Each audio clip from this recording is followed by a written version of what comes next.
Hi everybody, it's Judy from Fox Cities Quilt Company in Appleton, Wisconsin, and this is Sunday from the Sewing Room, where we give you tips, tricks, and a few tutorials to help you with your sewing and quilting projects.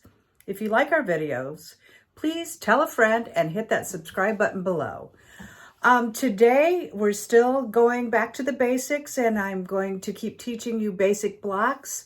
I like this series because with these basic blocks, you can put them all together and make something really pretty fabulous. And we're going to try and do that as the weeks progress. We're going to take those basic blocks that I give you, add them to another basic block, and make something really spectacular. So today we are talking about let me turn that around, the square and a square block. I like this block. There's lots of possibilities. And it looks like it's super hard, but it's super easy, and I'm going to show you how to do it. To make this square and a square block, you need one background square, and mine is that white that's in the center. And you need 4 other squares, and I have drawn a line on each of those squares on the diagonal once. So those are these outside or the frame of your square. So what we're going to do is I am going to lay each of these squares on a corner, but I can only do 2 at a time. And I am going to end up sewing from corner to corner right next to the line. The reason I sew right next to the line is you need to account for the bulk of that piece of thread, or that one little skinny piece of thread, and it really does matter. And I'll tell you why. Because if you don't account for that bulk of that thread and you line it up, let me pull this back in here, and if you sew right on that line, then what happens is it tends to get a little short up in that corner. And I could show you that has happened to me so many times. But what we're going to do is we are going to place these on opposite corners, and then I will sew right next to that line, and literally right next to that line, all the way down, and you want it to be towards the edge that you're going to cut off. And I'm going to take you to the sewing machine so that you can see what I'm talking about. So what I have done is I've turned on my laser light, so hopefully that you can see this on that fabric. And what I have done is, instead of sewing right on that fabric, I have moved my needle just one little space to the right so that it sews next to that line and not on that line. And I will show you what that looks like. But we want all of those corners lined up nicely. And let me get that right under there. And I'm going to sew it. Hopefully I can sew straight for you, so that that laser line, so that you can see it, stays right on that drawn line.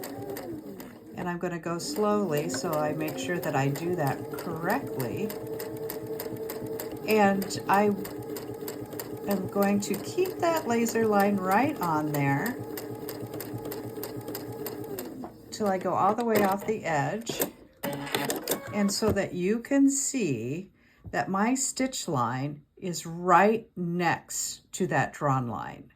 So it's not on that drawn line, but it's right next to it, because again, I need to account for the bulk of that thread so that when I turn that over and I cut that off, that stays right nice and even with the edge of my background square. So I'm going to turn around and do the other side, the opposite side, because I could do opposite sides, and then cut it off and then do the other 2. But again, let me show you.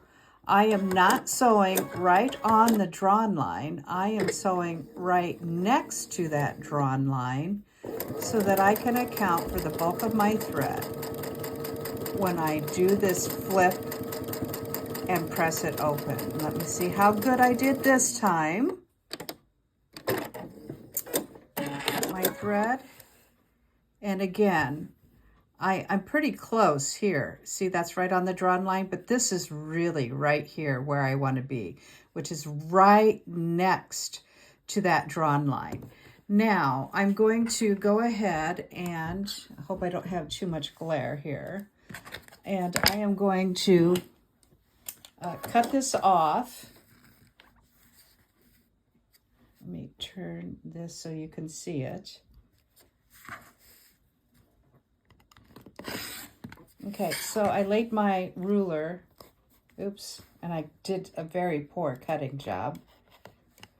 So I laid my ruler on the line and then I cut it 1/4 inch away. Let me do that again. Get those out of there. Oh my goodness, I really am just making a mess today. And I'm going to lay that right on there, and I am going to cut that so that it is 1/4 inch away, and there is my seam allowance. And then I will take that to my iron and press that open, and then we will do the other 2 opposite sides. Okay, so I've done the opposite 2 corners, and I've done those in the same manner. So as you can see, I have sewn right next to that drawn line and not on that drawn line on both sides. And I'm going to cut away 1/4 inch from the line. Let's see if I can do this nicely this time. So there's one. And here is the other.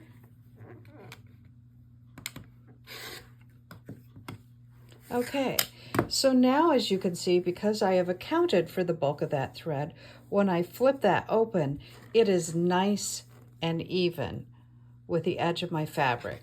So just like that, and look at, nice and even with the edge of my fabric.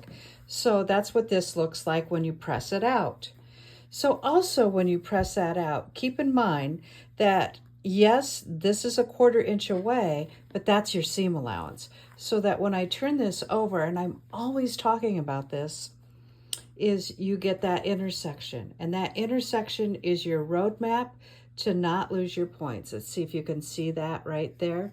There is that intersection. X marks the spot. So that is what that square in a square block looks like. So this is Judy from Fox Cities Quilt Company, Sunday from the Sewing Room, and we have just talked about the square in a square block. I hope you enjoyed this tutorial. We'll see you next week. Bye-bye.